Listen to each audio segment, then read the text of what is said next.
It's February 16th all day, and these historical events occurred on February 16th, this date in history. In 1659, the first known cheque written for 400 pounds is now on display in Westminster Abbey. It's a nice cheque. It's a lot of money back then. In 1804, U.S. Navy Lieutenant Stephen Decatur raids the Tripoli Harbor and burns Navy frigate Philadelphia after it's seized by pirates. Take that, you pirates. If we can't have our ship back, you can't own it either. Little Cortez there. Remember him? You better.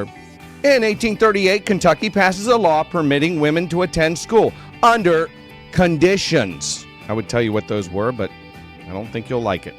In 1859, the French government passes a law to set the A note above to the middle C to a frequency of 435 hertz in an attempt to standardize the pitch. Right now, the international standard for A on the treble clef is 440 hertz, or vibrations per second. But a better and more harmonious result would come from tuning that A to 432 hertz. Our ears... Are you tone deaf?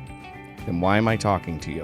In 1861, Abraham Lincoln stops his train at Westfield on his way to Washington to thank 11-year-old Grace Bedell in person for her advice to him to grow a beard to gain more votes. What a great guy.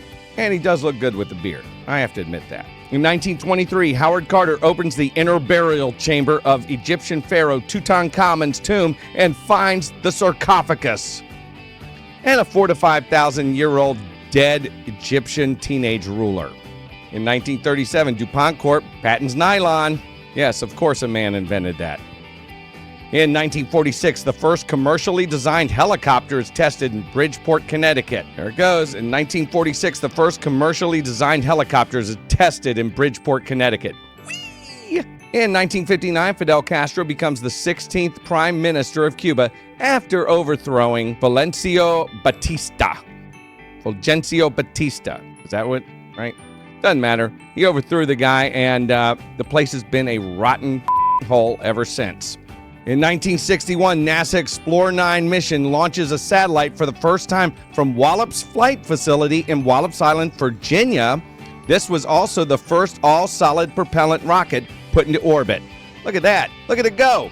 You can see that stuff from my house sometimes, if it's not cloudy, like it always is when they launch a rocket. And in 1968, in addition to something else magnificent that happened, the U.S. first 911 phone system goes into service in Haleyville, Alabama. When it comes to a battle of wits, you'll have the victory when you subscribe to my channel for this date in history. Like, share, subscribe, plus check out the comments below for even more February 16th history.